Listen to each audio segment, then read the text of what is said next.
আজ ৪ঠা এপ্রিল অর্থাৎ 4th April. দিনের প্রধান চিন্তা। আমরা যখন সকল কাজ করিবার আগে অন্তর্দেবতার সঙ্গে পরামর্শ করি, তখন সত্যই তাহার বাণী শুনি এবং তাহার আবির্ভাব দেখিতে পাই। মুখস্থ করা যায়, হৃদয়ে গভীরে মোর গুহা এক অপূর্ব সুন্দর, শান্ত আগ্রহ আর প্রতীক্ষায় প্রস্তুত। দেখিলাম যেন সে সুদূর মোদের সকল কলুষতার বাহির।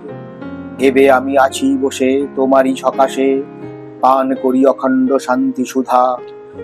আসে ঝড় বৃষ্টি উদ্দাম পবন, করে তারা আঘাত আক্রমণ।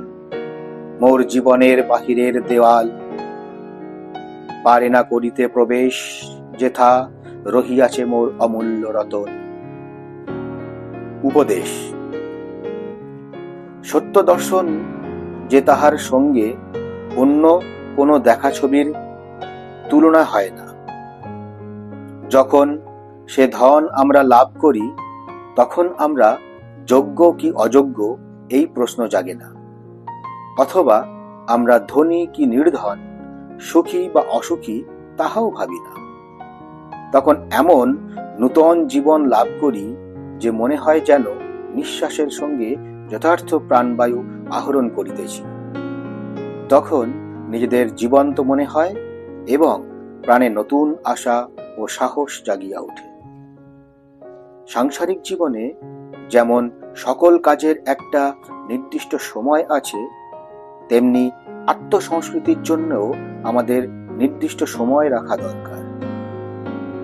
যখন আমরা দিনের পর দিন এই আত্মদৃষ্টি বিকাশের চেষ্টা করি, তখন আমরা কখনোই বিফল হইতে পারি না। প্রার্থনা। হে হৃদয় দেবতা, আমি যেন বুঝিতে পারি যে আমার নিজের শক্তি কখনো যথেষ্ট নয়। তোমার শক্তির মধ্যেই আমার শক্তি রহিয়াছে।